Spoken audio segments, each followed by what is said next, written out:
تیسرے باب میں پولس رسول ان سوالات کو پریمپٹ کر رہے ہیں جو ان کے خیال میں دوسرے باب کو پڑھنے کے بعد کسی بھی یہودی کے ذہن میں سر اٹھا سکتے ہیں۔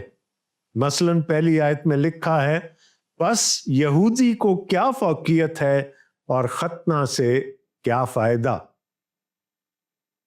یہ ایک بڑا فطری سا سوال ہے جو کہ پولس رسول کی دلیل کو سننے کے بعد کسی بھی یہودی ذہن میں ابھر سکتا تھا۔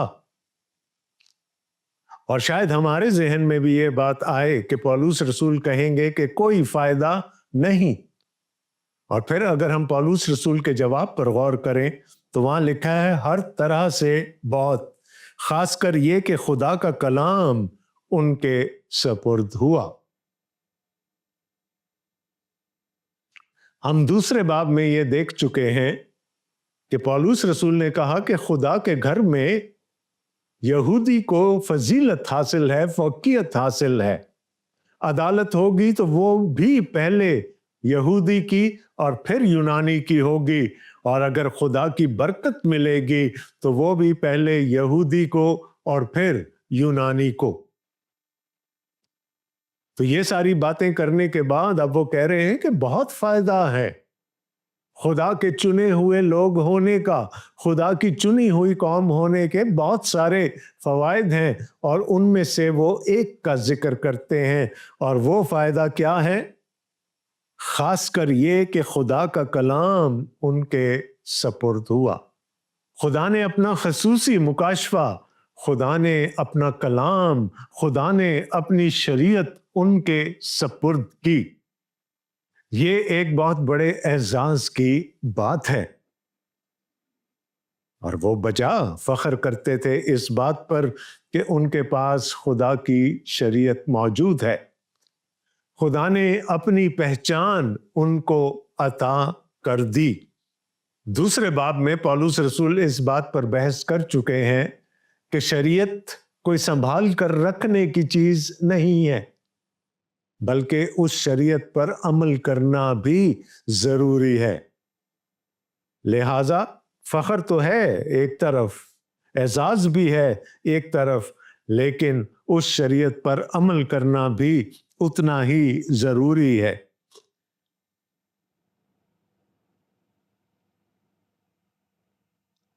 اس سے پہلے ختنہ کا ذکر ہوا۔ ختنہ اس عہد کا نشان تھا جو خدا نے ابراہم اور اس کی اولاد کے ساتھ باندھا تھا۔ اب پولس رسول کہتے ہیں اگر بعض بے وفا نکلے تو کیا ہوا؟ کیا ان کی بے وفائی خدا کی وفاداری کو باطل کر سکتی ہے؟ ہرگز نہیں، بلکہ خدا سچا ٹھہرے اور ہر ایک آدمی جھوٹا۔ چنانچہ لکھا ہے کہ تو اپنی باتوں میں راست باز ٹھہرے اور اپنے مقدمہ میں فتح پائے۔ اب پولس رسول ایک سوال کر رہے ہیں کہ اگر بعض بے وفا نکلے تو کیا ہوا؟ میں آپ کی توجہ یرمیہ نبی کے صحیفے اور اس کے 31ویں باب کی طرف دلوانا چاہوں گا۔ یہ باب بہت اہم ہے کیونکہ وہاں پر نئے عہد کا ذکر ہو رہا ہے۔ خدا کہتا ہے کہ وہ دن آتے ہیں کہ میں یہودا کے گھرانے کے ساتھ اور اسرائیل کے گھرانے کے ساتھ ایک نیا عہد باندھوں گا۔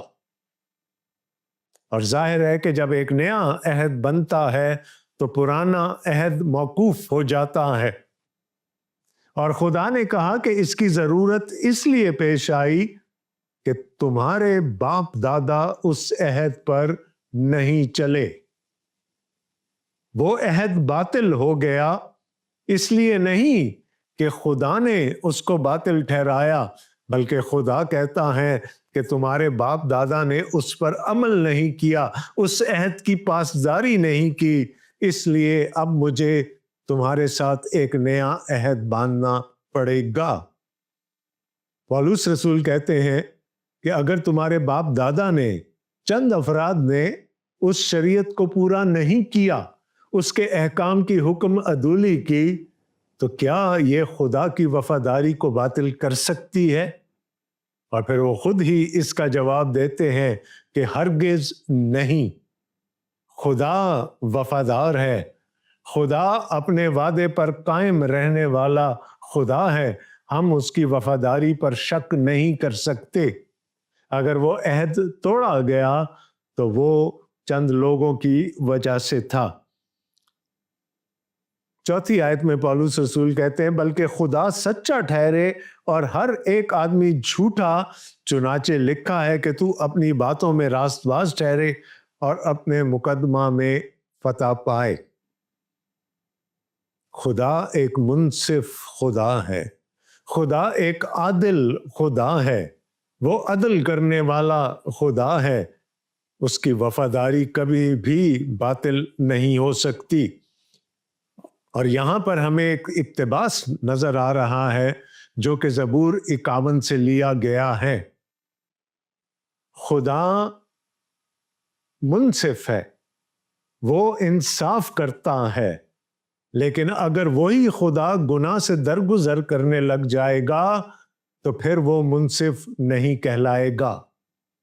اس لیے داؤد بھی زبور 51 میں کہتا ہے کہ میں اپنے آپ کو تیری عدالت کے سامنے پیش کرتا ہوں تاکہ تو اپنی ہر بات میں سچا اور صادق اور راست باز ٹھہرے۔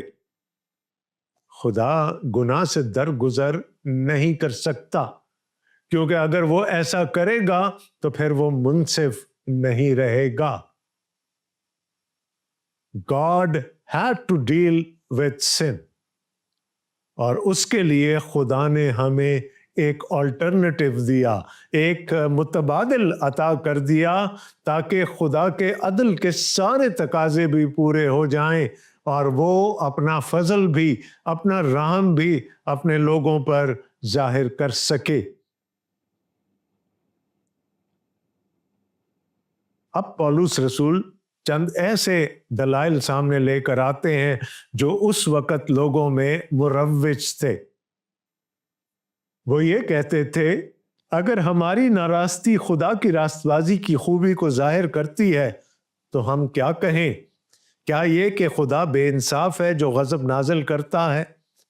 میں یہ بات انسان کی طرح کہتا ہوں، ہرگز نہیں، ورنہ خدا کیوں کر دنیا کا انصاف کرے گا۔ یہ وہی بات ہے جو ابھی تھوڑی دیر پہلے میں آپ سے کر رہا تھا کہ خدا صادق ہے، اور اگر خدا صادق ہے تو پھر اس کی عدالت بھی صادق ہوگی۔ خدا کسی صورت میں گناہ کو کنڈون نہیں کر سکتا۔ ہاں، اس کو گناہ معاف کرنے کا اختیار ضرور حاصل ہے، لیکن اس گناہ کو معاف کرنے کے لیے بھی اس کو ایک پروسیس، ایک لائحہ عمل دینا پڑتا، کیونکہ خدا اس قدر پاک ہے کہ اس کی نگاہ بدی کو دیکھ نہیں سکتی۔ لہٰذا اگر ہم یہ کہیں کہ ہم گناہ کریں گے، خدا کا رحم ظاہر ہوگا، خدا کی راست بازی ظاہر ہوگی، تو پھر ہم گناہ کرتے چلے جائیں۔ اور پولس رسول اس کا جواب بھی یوں ہی دیتے ہیں، ہرگز نہیں، ورنہ خدا کیوں کر دنیا کا انصاف کرے گا۔ اگر میرے جھوٹ کے سبب سے خدا کی سچائی اس کے جلال کے واسطے زیادہ ظاہر ہوئی تو پھر کیوں گناہ گار کی طرح مجھ پر حکم دیا جاتا ہے؟ اور ہم کیوں برائی نہ کریں تاکہ بھلائی پیدا ہو؟ چنانچہ ہم پر یہ تہمت بھی لگائی جاتی ہے، اور بعض کہتے ہیں کہ ان کا یہی مقولہ ہے، مگر ایسوں کا مجرم ٹھہرنا انصاف ہے۔ خدا کو سچا ثابت کرنے کے لیے میں گناہ پر گناہ کرتا چلا جاؤں تو میں خدا کی عدالت کا سزاوار ہوں گا۔ مجھے خدا کے تخت کے سامنے اپنے گناہوں کا حساب دینا پڑے گا۔ یاد رکھیے گا، خدا گناہ سے درگزر نہیں کر سکتا۔ تو پھر کیسے میرا گناہ کرنا خدا کی راست بازی کو ظاہر کر سکتا ہے؟ یہ وہ باتیں ہیں جو اس وقت کے لوگوں میں مروجہ تھی۔ لوگ اپنے گناہ کو کنڈون کرنا چاہتے تھے، وہ اپنے گناہوں سے پہلو تہی کرنا چاہتے تھے، اور وہ یہ کہتے تھے کہ خدا سچا ہے، خدا رحیم ہے، وہ کرم کرنے والا ہے، وہ ترس کھانے والا ہے، وہ ہمارے گناہ معاف ہی کر دے گا۔ لیکن یاد رکھیے گا کہ خدا کے پاس اختیار ہے گناہ معاف کرنے کا، لیکن اس کے لیے اس نے جو پلان دیا ہے، اس کے لیے جو لاہے عمل اس نے دیا ہے، اس کے بغیر گناہوں کی معافی نہیں ہو سکتی۔ لہٰذا 8ویں آیت میں پولس رسول کہتے ہیں، اور ہم کیوں برائی نہ کریں تاکہ بھلائی پیدا ہو۔ خدا قادر مطلق ہے، وہ برائی سے بھلائی پیدا کرنے پر قادر ہے، وہ سب کچھ کر سکتا ہے، لیکن اس کا یہ مطلب نہیں کہ ہم اس کی قدرت کو چیلنج کرتے رہیں اور گناہ پر گناہ اس امید کے ساتھ کرتے چلے جائیں کہ خدا معاف کرنے والا ہے، وہ ہمارے ہر قسم کے گناہ معاف کر دے گا۔ چنانچہ ہم پہ یہ تہمت لگائی بھی جاتی ہے، اور بعض کہتے ہیں کہ ان کا یہی مقولہ ہے۔ میں نے آپ کو پہلے کہا یہ وہ باتیں تھیں جو اس وقت یہودیوں میں مروجہ تھیں، لیکن پولس رسول کہتے ہیں مگر ایسوں کا مجرم ٹھہرنا انصاف ہے۔ جب خدا اپنے عدالت کے تخت پر بیٹھے گا تو وہ پھر ایسے لوگوں کا انصاف کرے گا، اور ایسے لوگوں کا بچنا ناممکن ہے۔ ابھی پولس رسول کی جرح، ان کے سوالات کا سلسلہ ختم نہیں ہوا۔ 9ویں آیت میں وہ کہتے ہیں، پس کیا ہوا؟ کیا ہم کچھ فضیلت رکھتے ہیں؟ ابھی تک ہم نے دیکھا کہ پولس رسول یہودیوں سے مخاطب ہیں، خاص کر وہ یہودی جو اب کلیسیا کا حصہ بن چکے ہیں۔ ان کو وہ بتاتے ہیں کہ آپ کو خدا کے گھر میں فوقیت حاصل ہے، اور مختون ہونے کے بھی بڑے فائدے ہیں، اور ان میں سے سب سے بڑا فائدہ یہ کہ خدا نے اپنی شریعت، اپنا کلام ان کو عطا کیا، لیکن اس کے علاوہ وہ بھی خدا کی عدالت کے سزاوار ہوں گے۔ اب پولس رسول دائرہ تھوڑا سا بڑھا رہے ہیں۔ بس کیا ہوا؟ کیا ہم کچھ فضیلت رکھتے ہیں؟ بالکل نہیں، کیونکہ ہم یہودیوں اور یونانیوں دونوں پر بیشتر ہی یہ الزام لگا چکے ہیں کہ وہ سب کے سب گناہ کے ماتحت ہیں۔ چنانچہ لکھا ہے، کوئی راست باز نہیں، ایک بھی نہیں۔ اب جب ہم آگے چلیں گے تو ہم دیکھیں گے کہ پولس رسول پرانے عہد کی بہت ساری آیات کو اکٹھا کر کے ہمارے سامنے رکھتے ہیں، تاکہ جو بات وہ ہم تک پہنچانا چاہتے ہیں وہ نہایت وضاحت کے ساتھ پہنچ پائے۔ انہوں نے کہا، کوئی بھی خدا کی عدالت سے نہیں بچ سکتا، چاہے وہ یہودی ہو، چاہے وہ یونانی ہو، کیونکہ خدا کے کلام کا، پرانے عہد نامے کا فیصلہ یہ ہے کہ کوئی راست باز نہیں، ایک بھی نہیں۔ اور یہ غالباً حبقوق نبی کے صحیفے سے کوٹ کیا گیا ہے۔ خدا نے اور خدا کے نبیوں نے پرانے عہد میں یہ اعلان کر دیا تھا کہ خدا کی نظر میں کوئی بھی راست باز نہیں ہے۔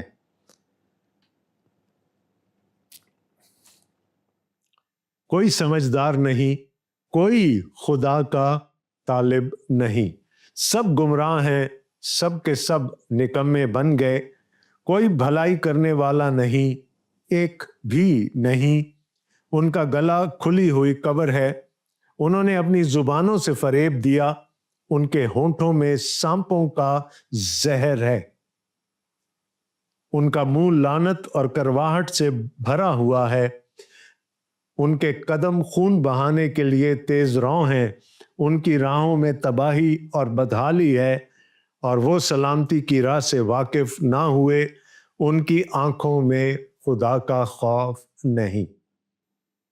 پولس رسول ایک کولاج بنا کر ہمارے سامنے رکھ رہے ہیں پرانے عہد نامہ کے چند اقتباسات کا، لیکن سب کا مفہوم ایک ہی ہے کہ کوئی بھی راست باز نہیں،